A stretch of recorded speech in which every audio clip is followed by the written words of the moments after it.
जब लग आस शरीर की मृतक हुआ ना जाए, काया माया मन तजे चौड़े राह बजाए। संत कबीरदास जी कहते हैं जब तक शरीर की आशा और आसक्ति है तब तक कोई मन को मिटा नहीं सकता। इसलिए शरीर का मोह और मन की वासना को मिटाकर सत्संग रूपी मैदान में विराजना चाहिए। संत कबीरदास जी आगे फरमाते हैं, कहते हैं हमारी आत्मा अपने रचनाहार परमात्मा की अंश होते हुए भी ना तो उसे देख सकती है और ना ही उससे मिलाप कर सकती है। इन दोनों के दरमियान ऐसी क्या बाधा है? यह रुकावट या धुंधला पर्दा हमारे अपने मन की अज्ञानता का है। परमात्मा से अलग हुई हमारी आत्मा मन का साथ लेकर पूरी तरह इसके प्रभाव और बस में है और बुरी तरह से माया के जाल में फंस गई है। वास्तव में मन और आत्मा की गांठ बंधी हुई है। इसलिए आत्मा को मन के साथ साथ सारे कर्मों का नतीजा भुगतना पड़ता है। जब तक आत्मा मन का साथ नहीं छोड़ती वह अपने मूल अपने निज घर वापस जाने के काबिल नहीं बन सकती। मन का साथ तब तक नहीं छोड़ सकता जब तक गुरुमुखों के समझने के अनुसार शब्द का अभ्यास करके मन अपने असली घर त्रिकुटी वापस नहीं पहुंच जाता। मन अपने असली ठिकाने को भूलकर इंद्रियों के अधीन हो चुका है। जब तक यह अपने निजगर यानी त्रिकुटी वापस नहीं पहुंच जाता आत्मा इसके पंजे से आज़ाद नहीं हो सकती और तब तक हमें भी अपने कर्मों का फल भोगना पड़ता है तथा 84 लाख योनियों में जन्म मरण के चक्कर से गुजरना पड़ता है। जब तक हम मन के अधीन हैं हम अपने कर्मों के फल से बच नहीं सकती। इसलिए मन को वश में करना अति आवश्यक है। मन का रुख अंतर और ऊपर की ओर करके इसका मुंह दुनिया से मोड़ना होगा। जिस तरह यह बहुमुखी हुआ उसी तरह इसे अंतर्मुख करके अपने केंद्र पर टिकाना होगा। मन को अंतर्मुख करके वापस त्रिकुटी ले जाने के लिए संतजन क्या युक्ति या साधन बताते हैं। सबसे पहले मन के स्वभाव को जान लेना जरूरी है। मन भोगों का आशिक है। एक चीज से दूसरी चीज के पीछे भागता है पर किसी चीज का मोह और प्यार इससे ज्यादा देर तक बांध नहीं सकता।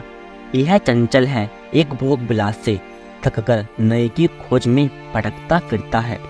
यह तब तक स्थिर नहीं होता जब तक इसे दुनिया के मोह और प्यार से ऊंचा और सच्चा प्यार नहीं मिलता।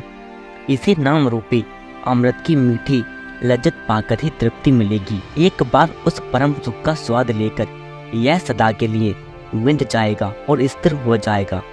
तब यह मन कभी संसार के सुखों की लालसा नहीं करेगा और न ही दुनिया की तरफ भागेगा।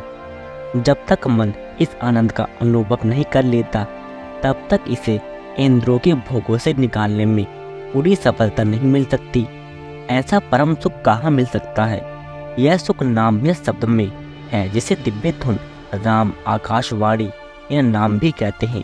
राम उस शक्ति के अनेक नामों में से एक है जो सर्वव्यापक है। इस शब्द में राम लफ्ज का उपयोग आंतरिक शब्द के लिए किया गया है। राम वह ताकत है, वह दिव्य शक्ति है जिसने सारे संसार की यानी सारे ब्रह्मांड की रचना की है। वह रचयिता, इसके आधार पर खंड ब्रह्मांड खड़े हैं। यह संसार के पत्ते पत्ते में व्यापक है और इसकी संभाल कर रहा है। वह शब्द सभी के अंदर है। क्या अमीर क्या गरीब, क्या अच्छा क्या बुरा, क्या औरत क्या मर्द, चाहे वे किसी भी जाति धर्म कौम या मुल्क के क्यों न हो। गुरु रामदास जी कहते हैं, रामा रम रमो सुन मन बीजे। राम यानी शब्द का ध्यान करो, मन को इसके परम सुख का स्वाद चख लेने दो और इसी में लीन कर दो। तब तक यह अपनी चंचलता छोड़कर तुम्हारे बस में आ जाएगा। गुरु नानक साहिब इस नाम को अति मीठा कहकर समझाते हैं। यह इतना मीठा है कि इसकी मिठास का वर्णन ही नहीं किया जा सकता। वास्तव में यह वह अमृत है जिसे पीकर हम अमर हो जाते हैं। जहाँ इस संसार के सुख हमें जन्म और मरण के चक्कर में जकड़ लेते हैं, वहाँ नाम रस नाम का अमृत हमें इस चक्कर से मुक्त करके अमर जीवन प्रदान करता है। और यह हमारे अंदर है जो इस अमृत का स्वाद चख लेता है उसे संसार के रंग तमाशे फीके लगने लगते हैं। अब वो प्रश्न उठता है, जब यह पवित्र और दिव्य नाम हर एक इंसान के अंदर है, तब संसार के लोग इतने दुखों और मुसीबतों के ग्रस्त क्यों हैं? वे जन्म मरण के चक्कर में क्यों फंसे हुए हैं? कभी शायद इससे एक उदाहरण देकर समझाते हैं। लकड़ी में आग है लेकिन दिखाई नहीं देती, और जब तक उसे जलाया नहीं जाता उसका कोई इस्तेमाल नहीं कर सकता। जब हम युक्ति के साथ लकड़ी को लकड़ी पर जोर से रगड़ते हैं या लकड़ी को किसी दूसरे तरीके से जलाते हैं, तो हमें आग को न केवल देख सकते हैं बल्कि उसका इस्तेमाल भी कर सकते हैं। इसी तरह हालांकि नाम हम सबके अंदर है, हम उसका कोई लाभ नहीं उठा सकते, न ही उसके अंदर का अनुभव कर सकते हैं।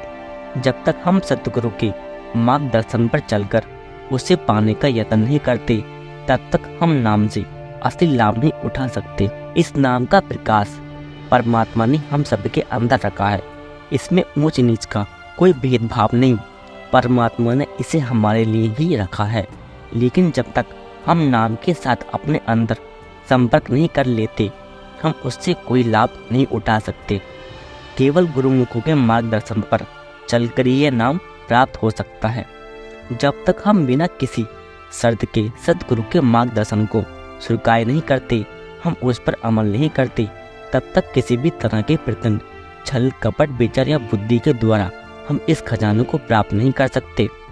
हमें अपने अंदर डुबकी लगाकर गहरी खोज करके सबसे संपर्क करना होगा, क्योंकि जो ब्रह्मांड स्वयं पिंडे इस उद्देश्य के लिए हमारे शरीर की आंखों से ऊपर का भाग ब्रह्मांड और पार ब्रह्मा के समान है, और आंखों के नीचे पिंड जैसा है। नाम को शरीर के ऊपरी हिस्से में यानी दोनों आंखों के ऊपर और बीच में ढूंढना है। नीचे के हिस्से में इंद्रियों के 9 द्वार हैं, जिनके द्वारा हम संसार से संबंध स्थापित करते हैं। इनसे मिलने वाले सुख अस्थायी हैं, क्षणभंगुर है। इनके लिए मोह और प्यार होना कोरा भ्रम है। इनसे जो कुछ थोड़े बहुत सुख मिलते भी है, वे समय पाकर दुख में बदल जाते हैं। जिस अमृत को पीकर ही हमें स्थायी सुख और शांति मिलेगी, वह कैसे मिलेगा? ऐसा अमृत जो परम सुख और शांति प्रदान करता है, तब ही मिलेगा जब हमारा ख्याल 9 द्वारों से सिमटकर 10वें द्वार पर पहुंचेगा। वह अमृत दिन रात हमारे अंदर बरस रहा है, लेकिन हमारा मन कहीं और लगा हुआ है, झगड़ों में, नफरत में, बीवी और बच्चों की मोह और सांसारिक सुखों में। हमारे मन को उस आनंद का स्वाद लेने का समय ही नहीं है। बेशक उस अमृत की वर्षा हमारे अंदर हो रही है, परंतु हम तब तक उस अमृत को पी नहीं सकते जब तक हम नाम को उस केंद्र पर टिकाकर नहीं रखते। जिस जगह मालिक इस अनमोल खजाने की बख्शिश कर रहा है, एक बर्तन को अगर उल्टा करके रख दे तो कितनी ही जोर की बारिश क्यों न हो रही हो, उसमें पानी इकट्ठा नहीं हो सकता, वह उसके आसपास से बह जाएगा। यदि उसी बर्तन को सीधा कर दे तो पहली नहीं तो दूसरी या तीसरी बरसात में भर जाएगा। इसी प्रकार यदि हम गुरुमुखों की संगति करें, उनसे मन को एकाग्र करने का तरीका और युक्ति सीखें और कड़ी साधना से अमल करें, तो हम नाम प्राप्त करने के योग्य बन जाएंगे।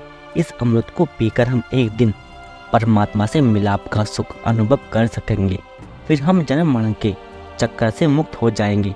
मन को रुख दुनिया से मोड़कर मालिक की ओर लगाने में गुरुमुखों की संगति बहुत सहायता करती है। मुक्ति नाम के द्वारा ही मिल सकती है। उन नाम का भेद केवल संतों से ही पाया जा सकता है।